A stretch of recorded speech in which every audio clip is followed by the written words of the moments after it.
예, 안녕하세요. 이제 5주차를 하도록 하겠습니다.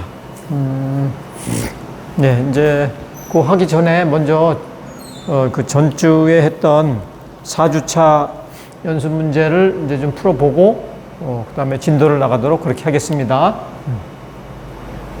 네, 뭐 여기 이제 낸 문제는 다 여러분들이 수업 시간에 배웠던 내용들이라서 한번 이제 확인하는 차원에서 문제를 낸 거니까요. 한번 이제 간단히 확인을 하도록 하겠습니다. 1번을 보면 셀룰라 개념이 만들어진 가장 근본적인 이유는 뭘까? 뭐 강조를 많이 했죠. 셀룰러를 만든 이유는 용량을 끌어올리기 위해서, 용량을 증대시키기 위해서 한다고 말씀드렸습니다. 그 용량을 증대시키는 방법 중에 하나가 주파수를 한 번 더 쓰는 거라 그랬죠. 주파수 재사용, frequency reuse라고 그랬잖아요. 그걸 이용해서 용량을 끌어올리는 거가 셀룰러 개념이다. 1번이고요. 2번도 말씀드렸죠. CDMA에서 주파수 재사용 개수는 1이다. 그죠? 주파수 재사용 개수가 FDMA 같은 경우는 이제 상대적으로 많다 그랬어요. 왜? 주파수를 쪼개서 쓰는 방식이기 때문에. 그래서 그거는 이제 그 셀을 한 클러스터 안에 몇 개를 쓰느냐에 따라서 주파수 재사용 개수는 달라진다 그랬습니다. 우리는 이제 FDMA 같은 경우는 이제 주파수 재사용 개수를 7로 썼잖아요. 예, 근데 그거는 상황에 따라 변할 수 있다라고 말씀드렸고, TDMA 같은 경우는 CDMA와 FDMA 그 중간에 있다라고 생각하면 된다 그랬죠. 이 시간을 쪼개서 쓰는 방식임에도 불구하고 주파수를 일부 쪼개서 쓴다. 예, 그런 얘기를 했었습니다. 그 다음에 이제 요 3번도 뭐 상당히 많이 강조했던 얘기죠. 주파수 재사용 개수와 용량과 성능, 이 세 가지는 서로 맞물려 돌아가는데 주파수 재사용 개수가 결정이 되는 순간 용량과 성능도 같이 결정이 된다. 이렇게 얘기했었습니다. 그래서 주파수 재사용 개수가 커지면 용량은 떨어진다 그랬죠. 그리고 성능은 좋아진다 그랬어요. 그래서 그걸 머릿속으로 잘 기억을 좀 해줬으면 좋겠어요. 주파수 재사용 개수가 크면 클러스터 안에 셀 개수가 많아지는 거니까 셀 개수가 적은 거하고 많은 거랑 이제 그 주파수 재사용하는 거리를 비교를 해보면 당연히 셀 수가 많은 거가 주파수 재사용 거리가 길잖아요. 그죠? 그래서 이 주파수를 똑같이 사용하는 놈의 그 거리가 길기 때문에 간섭 또는 잡음 이런 게 상대적으로 적다. 따라서 성능이 좋다. 뭐 이렇게 생각하면 좋다고 했습니다. 그래서 일반적으로 용량과 성능은 서로 이제 이 반비례하죠. 일반적으로. 뭐 그렇지 않은 상황도 있습니다. 네. 4번을 이제 보시면 맨하튼 같은 그런 성능을 우선시하는 곳에서의 셀 설계할 때 주파수 재사용 개수를 어떻게 하면 될까요? 뭐 이 3번하고 같이 맞물리는 거라 했잖아요. 주파수 재사용 개수가 크면 성능이 좋아진다 그랬죠. 그죠? 주파수 재사용 개수를 크게 하면 되겠습니다. 일반적으로 하나의 아날로그 채널이 차지하는 주파수 대역은 얼마일까요? 이것도 이제 제가 설명을 했었죠. 이거 설명할 때 가장 기본적인 그 주파수 값이 이제 9.6 뭐 킬로 헤르츠 뭐 그런 걸 가지고 뭐 출발한다 그랬잖아요. 9.6을 2배를 하면은 뭐 19.2. 그래서 그거보다는 조금 더 크게 뭐 그래서 한 30kilo. 그래서 이 샘플링 우리가 주파수를 한번 생각을 해보는 그런 관점에서 2배 이상 그 큰 값을 한번 생각해 보자. 그래서 30kilo 정도가 나온다 그랬어요. 뭐 물론 이제 디지털 채널은 한 3분의 1 정도가 확 준다 그랬죠. 10kilo 정도면 충분하다 그랬습니다. 그래서 일반적으로라는 얘기가 이제 꼭 그렇다는 얘기는 아니다는 얘기죠. 30kilo 정도를 쓴다. 네. 셀 모양을 정육각형 형태로 사용하는 이유 두 가지가 있다. 뭐 이것도 강조를 많이 했었어요. 뭐였었어요? 이게 셀 이제 그 모양이 정삼각형, 정사각형, 정육각형, 정팔각형 뭐 이런 식으로 쭉 되는데 일단은 이제 그 삼각형 같이 단순한 것들, 간단한 도형은 만들기가 쉽다 그랬잖아요. 구현하기 쉽다. 뭐 그런 얘기가 있었고, 반대로 복잡한 도형일 때는 뭐 이게 서로 셀 간에 중복되는 영역이 작아서 성능이 좋다라는 얘기를 했습니다. 그래서 이 성능하고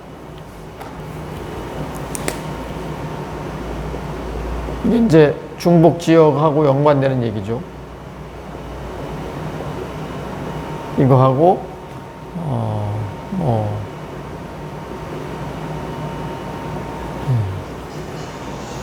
이거 예, 네. 이렇게 구현을 또 어느 게 또 쉽게 할 수 있느냐. 요 두 가지를 가지고 최종 이제 그 도형의 모형을 판단한다 그랬는데 이게 서로 두 개가 같이 좋아질 수는 또 없다 그랬잖아요. 그래서 중간 정도에 해당되는 정육각형을 그래서 쓴다. 그렇게 얘기했었습니다.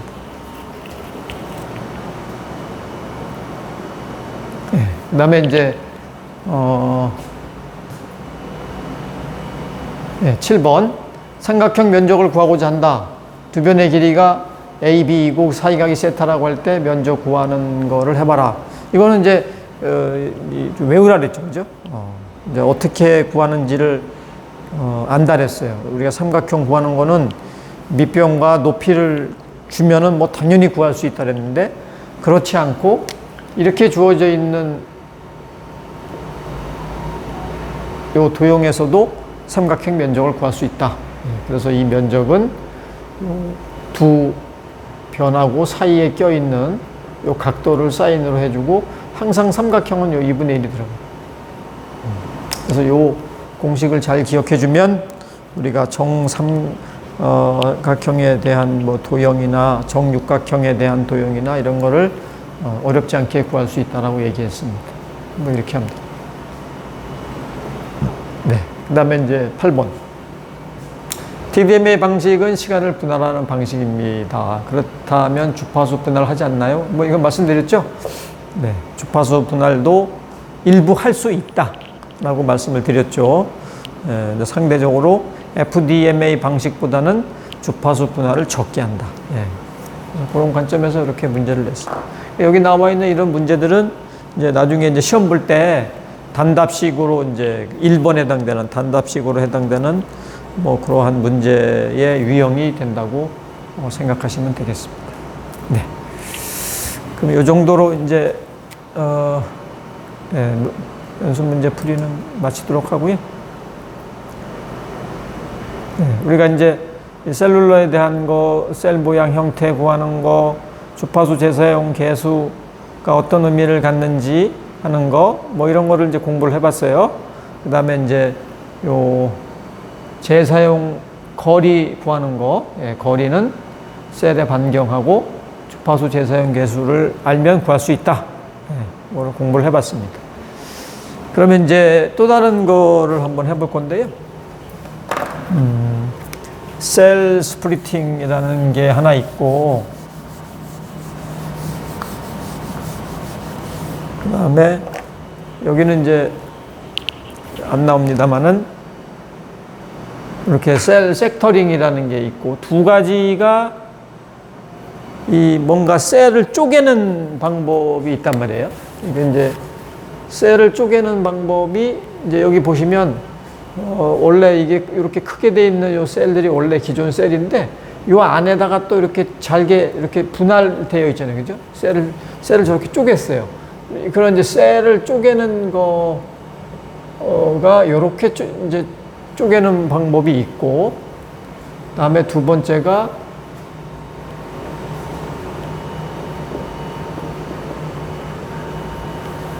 이렇게 쪼개는 방법이 있습니다. 그러니까 이게 용어가 조금 다르다는 얘기죠. 그죠? 스플리트라는 거랑 섹터라는 거랑 약간 느낌이 다르다. 얘는 분할을 한다는 거이고요. 얘는 뭐 구역화를 뭐 해야 된다고 해야 되나요? 뭐 비슷한 개념이지만 하여튼 다릅니다. 이제 이런 식으로 작은 셀이 요 안에서 이제 이렇게 뭐랄까 분할된다? 새끼친다? 이런 식으로 이제 안에서 이렇게 만들어지는 방법이 있는 거와 반면에 이렇게 팩터링이라는 거는 그러니까 여기 기존 셀이 있으면 이거를 이렇게 가르는 거예요. 그러니까 이제 구역을 이렇게 만드는 거죠. 그러니까 이 분할하는 거하고 섹터링하는 구역하는 거하고는 이제 어떤 차이인지를 아셨을 겁니다. 영어로는 이제 이렇게 쓴다 이거죠. 스플리팅과 섹터링. 네, 그러면 이 두 개가 뭐 하는 거냐? 네, 그거는 이제 이제 해보시면 알겠지만 결론을 미리 써놓으면 얘는 용량을 끌어올리기 위해서 하는 거고요. 얘는 성능을 또 좋게 하기 위해서 하는 거. 서로 내가 하고자 하는 목표가 다른 거죠. 그러니까 내가 그 용량을 올리고 싶으면 이렇게 그 안에다가 작은 셀을 만들어서 하는 방법이 있다는 얘기고, 성능을 조금 좋게 하기 위해서는 이런 식으로 구역을 쪼개서 하는 방법이 있다. 예, 이제 요거는 제가 또 자세히 설명을 해 드리겠습니다. 예, 그러면 이 셀 섹터링에 대한 거를 한번 볼게요. 이제 그림을 이제 어떤 식으로 설명을 할 거냐면, 이제 여기에도 약간의 이제 또 뭔가 정리할 식이 좀 나옵니다. 예, 그 식을 좀 이따가 말씀을 드릴 건데, 그러니까 예를 들면 이런 거죠. 이렇게 이제 생긴 큰 셀이 하나 있고, 또 이렇게 또 생긴 또 큰 셀이 있고, 또 여기도 이렇게 또 셀이 이렇게 있다라고 하면, 이 안에다가 이제 작은 셀을 만드는 건데, 여기가 이제 중점이 이렇게 있으면, 셀을 이제 어떻게 만드냐면, 얘는 요 반경이 R이라고 이렇게 생각을 하면요. 요 반경의 한 반 정도 되는 그 작은 셀. 그러니까 작은 셀에서의 반경은 2분의 R 되는 놈을 하나 만들어 보자는 얘기죠. 그러면 이제 여기서 그림을 조금 따라서 한번 그려보면,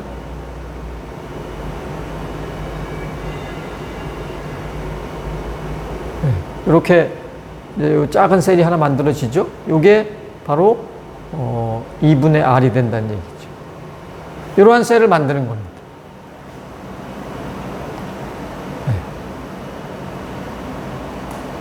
그러면은 또 이쪽도 또 똑같이 뭔가 그림이 그려지겠죠? 이런 식으로 해서 또 하나 만들고, 여기도 이렇게 해서 만들고, 이런 식으로 셀들이 이제 이렇게 분화가 되는 거예요. 여기도 이렇게 또 될 거고, 또 이쪽도 이렇게 될 거고, 이렇게 이제 그림들이 만들어지겠죠.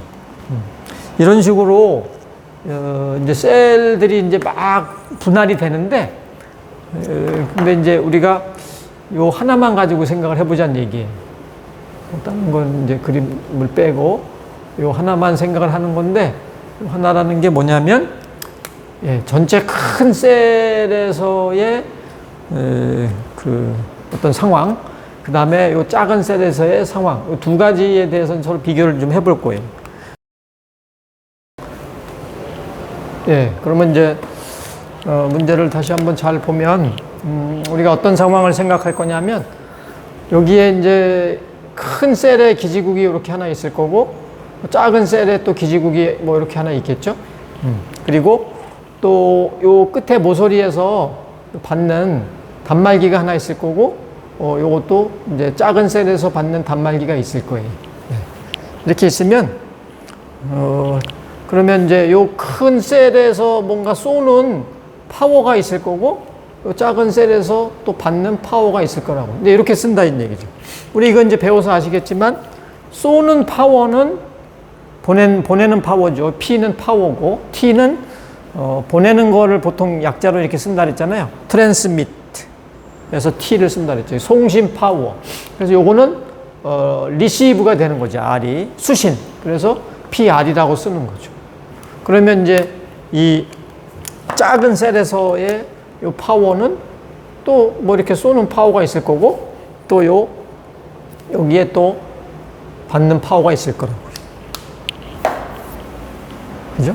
그런데 어떤 가정을 할 거냐면 이제 이게 이 큰 셀에서 기지국이 쏘는 파워가 얼마나 되는지 또 작은 셀에서 이 쏘는 파워가 얼마나 되는지 그걸 우리가 이제 서로 비교를 하고 싶은 거예요. 그래서 요 수신 파워는 이제 두 개가 같다라고 생각을 이렇게 하는 거예요.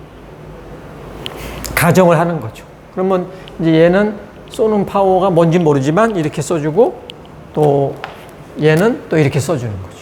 그죠? 이게 그러니까 이 각각의 기지국에서 쏘는 파워의 차이가 어느 정도 나는지를 한번 보고 싶은 거예요. 지금 우리가 명확히 아는 거는 이 반경이 2배 차이 난다. 즉 작은 셀이 반이 이제 그 반경이 작은 거죠. 그러면 똑같이 쏘는 파워도 반 정도 줄어든 상태에서 작은 셀에서 쏘게 될 것이냐 그런 걸 확인해 보고 싶은 거예요. 그러면 이제 이 큰 셀에서의 이 공식을 보면 요 수신 파워에 대한 거를 이제 한번 보면 얘는 이 송신 파워하고 무슨 관계냐?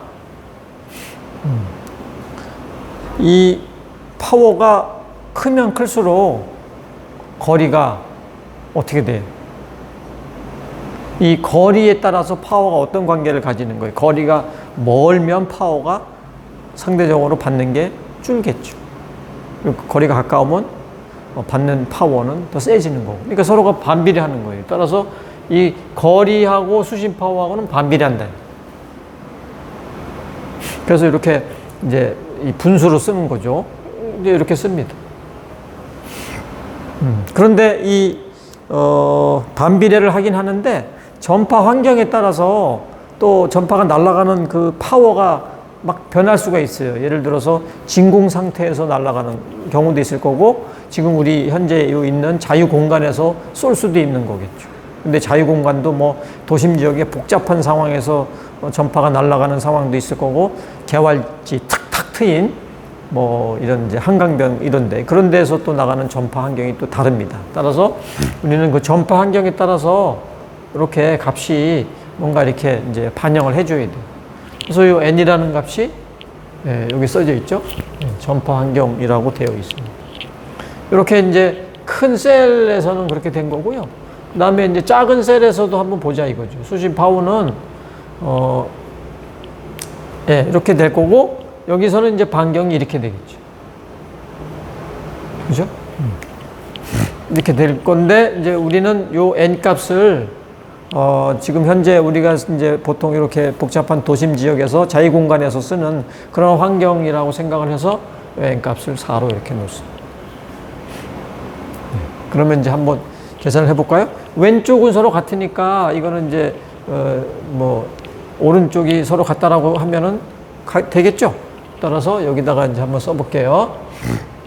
아래 4승 n 값을 이제 집어넣습니다.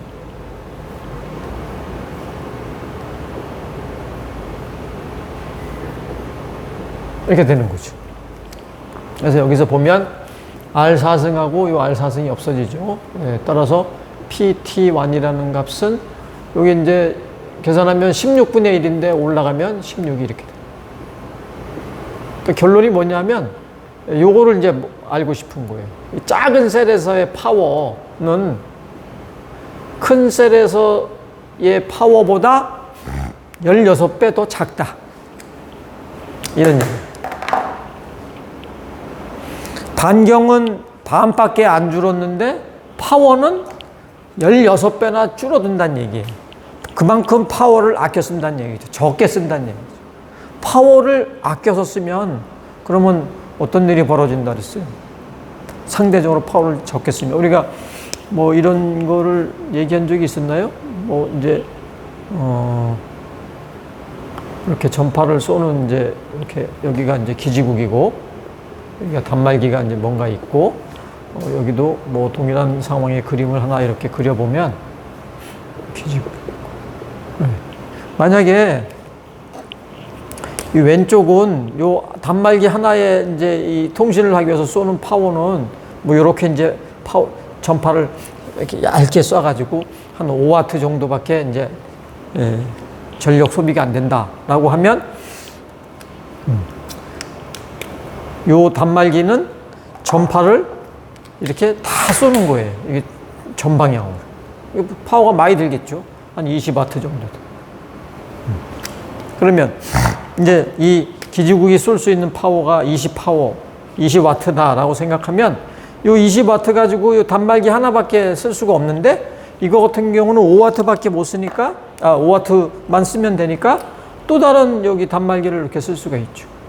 또 쓸 수 있고 몇 개까지 이렇게 4개까지 쓸 수 있는.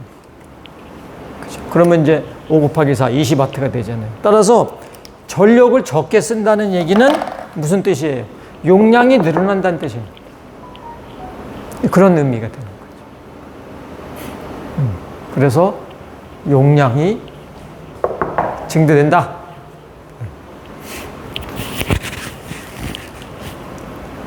그래서 셀을 분할하게 되면 용량을 늘리게 되는 그러한 결과가 나온다. 이런 이제 얘기를 이제 하게 되는 겁니다. 그래서 여기 이제 그림을 잘 이해를 하셔야 됩니다. 내가 수신하는 파워는 같다라고 생각했을 때 과연 얼만큼 송신 파워를 쏴야지만이 이제 되는가라는 거를 한번 비교를 해봤더니 이 작은 셀에서 쓰는 파워가 상당히 작다라는 거를 우리가 알게 됐습니다. 그죠? 그러면 이제 요거는 이런 상황인 거를 알게 됐고요. 그러면 셀 섹터링에 대해서 이제 한번 보자 이거죠. 셀 섹터링. 이거는 이제 말씀드린 것처럼 셀을 이제 구역화 시키는 거예요.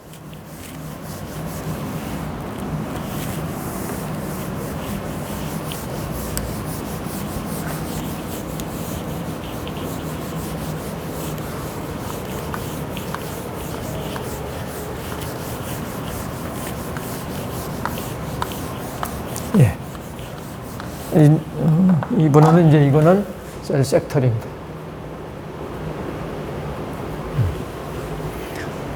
과거에는 이렇게 이제 셀이 이렇게 있으면 과거에는 여기에서 이제 전방향으로 이렇게 막 뿌린다 그랬잖아요. 그런데 지금은 저 그림처럼 이렇게 나눠서 이제 이렇게 쏘게끔 되어 있습니다. 이렇게 이제 바뀌는 거죠. 전에 말씀드린 것처럼 이제 이렇게 단말기가 있다고 생각하면 360도 전방향으로 쏘니까 이 단말기나 이 단말기나 막 전파를 똑같은 걸 받게 돼서 막 혼선도 생기고 막 간섭도 생기고 막 잘 안 들리기도 하고 막 그래요. 그래서 이렇게 쪼갠다는 얘기죠. 쪼개면 이렇게 이제 기지국이 3개가 이렇게 생기고 120도만큼만 쏘면 되는 거죠.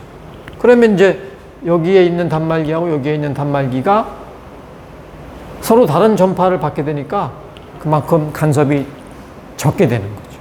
그러니까 성능이 좋아질 수밖에 없어요. 그죠? 근데 이제 또 여기가 이렇게 뭐 2개가 이렇게 있다. 그러면 또 동일한 전파를 받게 되잖아요. 그러니까 이제 그러면 얘를 더 쪼개자라고 해서 이렇게 쪼갠 거를 더 하나 쪼개자. 이렇게 쪼개서 여기 기지국을 여기 이제 하나, 둘, 뭐 이렇게 3개를 이렇게 세우는 거죠. 그래서 여기를 60도로 이렇게 쏩니다. 얘는 이제 120도를 쏜다 그랬고, 이건 60도를 쏘게 되는 거죠. 이러면 뭐 여기에 2개 단말기가 있게 되더라도 서로 다른 전파를 쏘게 되니까 또 그만큼 또 간섭이 줄어들어요. 근데 이제 이렇게 하면은 기지국을 또 많이 건설해야 되고 전파를 이렇게 또 약간 이제 샤프하게 쏴야 되는 그런 어려운 점이 있죠. 지금은 120도 섹터링을 쓰고 있습니다. 뭐 이렇게도 한번 해보려고 했는데 단점들이 좀 많아서 이제 이렇게 아직은 못 하고 있고요. 지금은 이제 어디까지 이제 가려고 하고 있냐면 요 기지국이 이렇게 있으면 여기 이제 뭐 안테나를 보통 여기는 1개인데 여러 개를 막 만들어 가지고 이 단말기 쪽으로 이렇게 레이저처럼 빔을 아주 샤프하게 쏘는 거예요. 이걸 우리는 이제 스마트 안테나라고 그러는데 뭐 요거를 좀 제가 1학년 때 정보통신개론에서는 이런 얘기를 했었는데 모르겠습니다. 여러분들이 좀 들은 분이 있는지 모르겠지만 이런 상황으로 샤프하게 쏘니까 이거는 뭐 당연히 성능이 제일 좋죠. 그죠? 그래서 이제 이런 식으로 막 이제 가게 하려는 뭐 그런 상황이죠. 근데 지금은 우리가 이걸 쓰고 있다. 근데 이제 섹터링을 하게 되면 성능이 좋아진다라는 걸 알았어요. 그렇죠? 그런데 섹터링이라고 이제 되어 있는데 분할을 하는 거에 대한 단점들은 이건 뭐 말씀드렸습니다. 이제 이 셀들 간의 거리가 좁아지니까 뭐 간섭도 증가하고 뭐 구축 비용도 또 늘어날 거고 기지국 위치 설정하는 것도 조금 어려울 거고 뭐 이러한 단점들이 있습니다. 셀 섹터링으로 이제 이거를 우리가 성능을 끌어올리지 않고 그러면 이거를 뭐 용량 증대로 한번 하는 걸로 해볼까? 뭐 그것도 하려면 할 수 있어요. 이건 일종의 쪼개긴 쪼갠 거니까. 그런데 이거는 이제 뭐 증대는 할 수 있으나 그러나 이제 좀 뭐 큰 차이가 안 나서 성능 향상을 주 목적으로 한다 이렇게 생각하면 되겠습니다. 그래서 셀 스플리팅은 용량 증대, 셀 섹터링은 성능 증대 이렇게 생각하면 되겠습니다. 1차 시는 이렇게 해서 마치도록 하겠습니다. 수고 많으셨습니다.